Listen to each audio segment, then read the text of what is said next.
Hello, Legacy students. What we're going to learn about today is section 2.9, which is on percents. What you're going to need to make sure you have, of course, notebook, of course your pencil, because you can't write in your notebook without a pencil. And then also you're probably going to want a calculator for this one. As again, like last time, remember about the pencil. The pencil means that you need to write that down, whatever's on that slide, and whatever I write on that slide. So mostly examples today. What's the video going to be on? So we're going to learn how to solve percent problems using proportions. So this is going to build on what you guys have learned already with proportions. So percent proportions, what these are going to usually look like is what percent of this number is this number. So we can represent this using proportions. So A is P percent of B. So what this is going to look like, A over B equals P over 100. P is the percent that we're given. So the way I like to think of it is whatever letter is with the word is, A, is going to be on top. Whatever is with the word of, B, is going to be on the bottom, and then the percent is always going to be over 100. So whatever number is right beside is, that's the one we're going to use for the top. Of is the one that's going to be right beside of, and then the percent's always going to be over 100. So make sure you at least get this one down right here. So problem 1. What percent of 56 is 42? So I said we're going to do is over of equals P over 100. So is, so whatever's in right beside is, so is 42. And of is 56. And is, I don't know what my percent is, so I'm going to say that's just P. That's over 100. So, just like when we would solve proportions, we're going to cross multiply. So 42 times 100 is going to give me 4200. And 56 times P is going to give me 56P. So I'm going to get P alone. So I'm going to divide by 56. And I get that P equals 75%.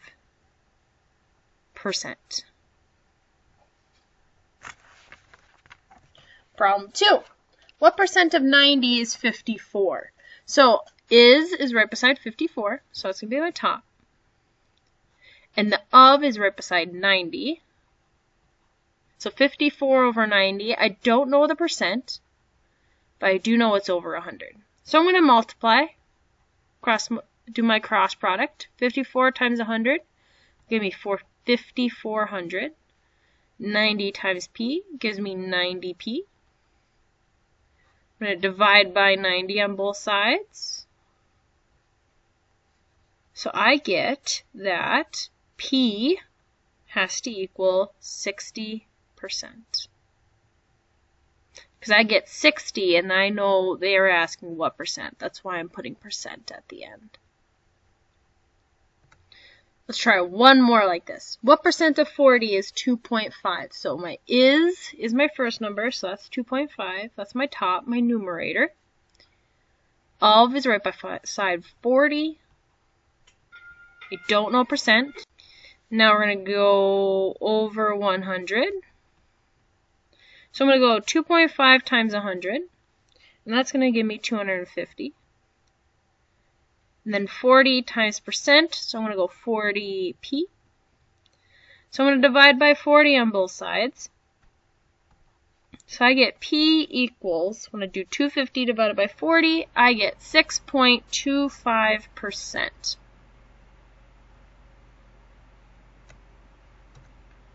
So let's look at this one. A dress shirt that normally costs $38.50 is on sale for 30% off. What is the sale price of the shirt?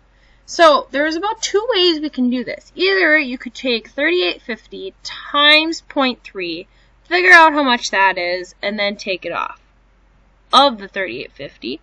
What we're going to do is we're going to use our percents. Our is over of equals percent over 100. So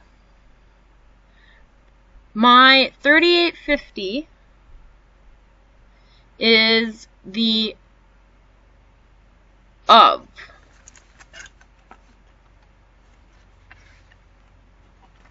So I'm going to put $38.50 on the bottom. I don't know what it is now, how much I'm going to get taken off with that 30. So I'm going to say X. And then I have 30%, so I'm going to go 30 over 100. Because that's 30% out of 100. So now I can multiply across, and I get 100x equals 38.50 times 30, which is 11.55. Divide by 100.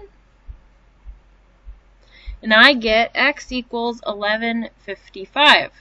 So what that is 30% of 38.50. Now, my shirt is not going to cost 11.55. That's almost half of 38.50. That's not 30% is not that good of a discount. So what we need to do is we need to take 38.50 and I need to subtract my amount, 11.55. And I get, once I do some borrowing here,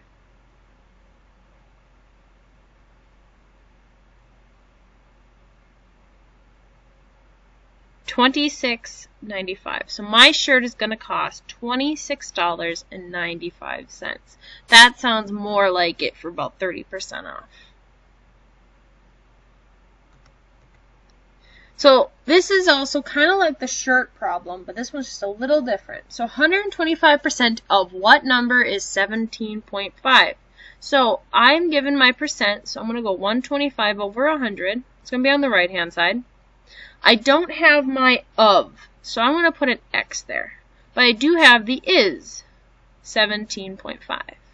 So this is always of over is. So I'm going to multiply across. Actually, you know what? I messed up. Just checking to see if you guys are paying attention. So, is always on the top. So I should have 17.5, and my of is on the bottom, my x. So I'm going to go 17.5 times 100, which is going to give me 1750. And x times 125. Divide by 125, of course, and I get x equals 14, which sounds about right. Alright.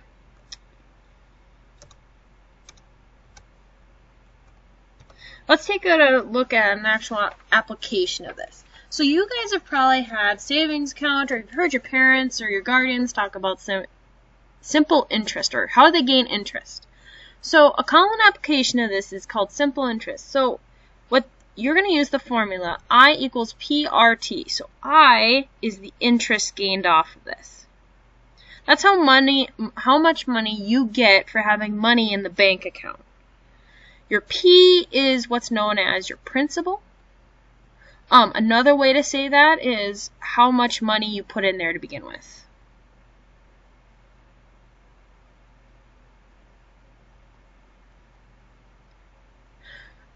The principal is usually like, they'll say I put $100 into my savings account at the beginning. The R is my rate at which it's generating as a decimal. Make sure it gets converted to a decimal, and we'll show you an example of that. And T is the time. How long are you going to leave it in there untouched, without touching it, without taking money out, putting money in? So let's take a look at this. You deposit $840 in a savings account that earns a simple interest rate of 4.5% per year. That's a really good interest rate. You want to keep the money in the savings account for 4 years. So I'm going to leave it untouched for 4 years. So I'm going to use the formula I equals PRT. I don't know I, that's the interest that they want. My principal, I was told I deposited $840. So I get I equals 840. My rate is 4.5%. So I can't keep this as a percent though, I need it as a decimal. So the easiest way to figure out something as a decimal is either A, move the decimal point twice to the left, like this. and then I get it. So I got 0.045, or what you can do is 4.5 divided by 100. That'll also give you that. That'll give you 0.045. Either or will get you the same answer. So my rate as a decimal is 0.045. And then I'm told I'm keeping it in for 4 years. So once I multiply that all out, so I do 840 times 0.045 times 4, I get interest of $151.20. That's money that's generated on top of the $840. So at the end of 4 years, I'm actually going to pull out about $991. So a lot more than I actually put in. That's the end of the video. See you later.